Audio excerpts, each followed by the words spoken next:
Hello guys, welcome back to our channel ViaCooking.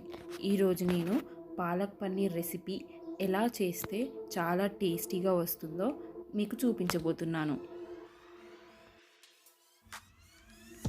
ఈ palak paneer curry చాలా healthy dish.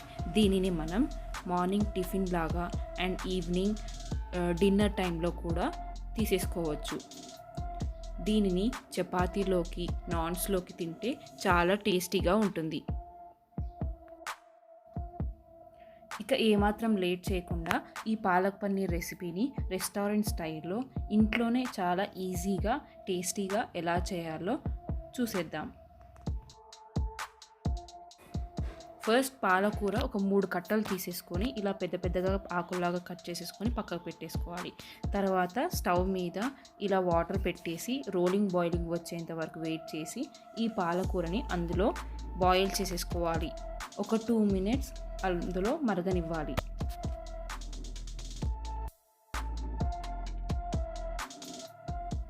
ఒక 2 minutes మరిగిపోయాక next strainer తీసుకొని ఈ పాలకూరని ఇలా చల్లటి నీళ్ళతో వాష్ చేసేసుకోవాలి. అప్పుడే మనకి పాలకూర కలర్ చేంజ్ అవ్వకుండా ఉంటుంది మనం కుక్ చేసేసుకునేటప్పుడు. ఇప్పుడు ఈ పాలకూరని గ్రైండర్లో వేసేసుకొని గ్రైండ్ చేసేసుకోవాలి. కొన్ని వాటర్ యాడ్ చేసేసుకొని ఈ కన్సిస్టెన్సీలో వచ్చేంత వరకు మీరు పాలకూరని పేస్ట్ చేసేసుకోవాలి. సో ఇప్పుడు ఈ పాలకూర ప్యూరీని పక్కకు పెట్టేసుకుందాం. నెక్స్ట్ స్టవ్ మీద ఒక కడాయి పెట్టేసుకొని అందులో 1 టేబుల్ స్పూన్ నెయ్యి వేసుకోవాలి. తర్వాత 3 టేబుల్ స్పూన్స్ ఆయిల్ని యాడ్ చేసేసుకోవాలి. ఆయిల్ హీట్ అయ్యాక దాంట్లో 3 ఎండుమిర్చిని తీసేసుకొని కట్ చేసేసుకొని వేయించుకోవాలి. ఇలా ఎండుమిర్చి వేగిపోయాక అందులో 3 టేబుల్ స్పూన్స్ వెల్లుల్లిని వేసి బాగా ఫ్రై చేసేసుకోవాలి.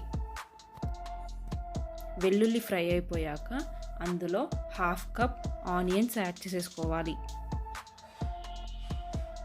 ఆనియన్స్ లైట్ కలర్ చేంజ్ వచ్చేంత వరకు వేయించుకోవాలి.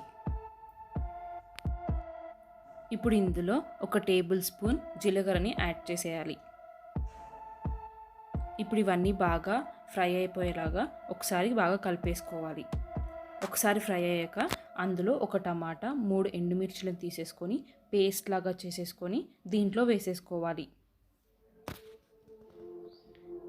నెక్స్ట్ ఇందులో 1/2 టేబుల్ స్పూన్ అల్లం వెల్లుల్లి పేస్ట్ వేసేయాలి. ఇప్పుడు ఇవన్నీ బాగా ఫ్రై అయిపోవాలి. నూనెలో ఫ్రై అయిపోయాక నెక్స్ట్ దీంట్లో 1 టేబుల్ స్పూన్ ఉప్పుని యాడ్ చేసుకోవాలి. తర్వాత 1/2 టేబుల్ స్పూన్ పసుపుని యాడ్ చేసేసుకోవాలి. నెక్స్ట్ 1 టేబుల్ స్పూన్ కారం యాడ్ చేసేసుకోవాలి. ఇప్పుడు ఇవన్నీ బాగా కలిసిపోయేలాగా ఒకసారి కలుపుకొని ఒక 2 to 5 మినిట్స్ బాగా కుక్ అవ్వనివ్వాలి. చూసారా, ఆయిల్ సైడ్స్కి ఫ్లోట్ అవుతుంది. ఈ టైంలో మనం ముందుగా రెడీ చేసి పెట్టుకున్న ప్యూరీని ఇందులో యాడ్ చేసేసుకోవాలి. ప్యూరీ యాడ్ చేసేసుకున్న తర్వాత మనం లిడ్ పెట్టకూడదు. లిడ్ పెట్టకుండానే కుక్ చేసేసుకోవాలి. ఎందుకంటే లిడ్ పెడితే పాలకూర కలర్ గ్రీన్ నుంచి బ్లాక్కి చేంజ్ అయ్యే అవకాశం ఉంటుంది.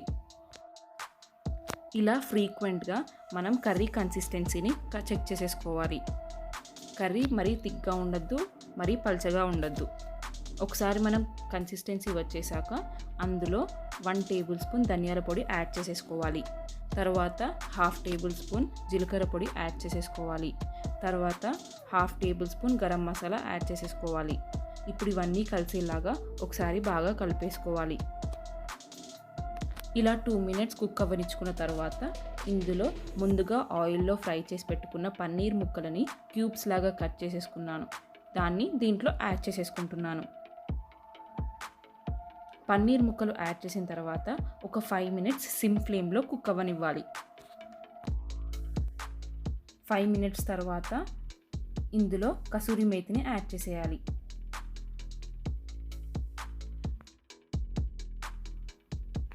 ఇక్కడ నేను 2 టేబుల్ స్పూన్స్ ఆఫ్ కసూరి మేతిని తీసుకుంటున్నాను. మీరు ఎంత కావాలంటే అంత వేసేసుకోవచ్చు. ఇది ఫ్లేవరింగ్కి చాలా బాగుంటుంది.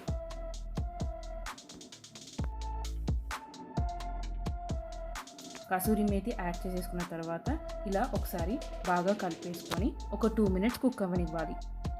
మీకు ఇందులో కావాలంటే ఫినిషింగ్ టచ్గా మనం ఫ్రెష్ క్రీమ్ కూడా యాడ్ చేసేసుకోవచ్చు.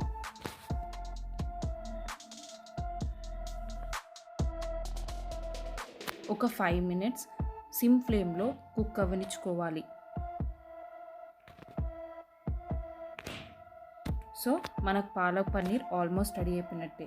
ఇప్పుడు దీన్ని నేను సర్వింగ్ బౌల్లోకి సర్వ్ చేసేసుకుంటున్నాను. చూసారు కదా, చాలా ఈజీగా రెస్టారెంట్ స్టైల్లో పాలక్ పన్నీర్ ఎలా చేసుకున్నామో ఈ రెసిపీని మీరు కూడా ట్రై చేసి ఎలా వచ్చిందో కామెంట్ బాక్స్లో కామెంట్ చేయండి. మీకు గనక ఈ రెసిపీ నచ్చినట్లయితే లైక్ చేయండి, షేర్ చేయండి అండ్ మా ఛానల్ని సబ్స్క్రైబ్ చేయండి. Thank you.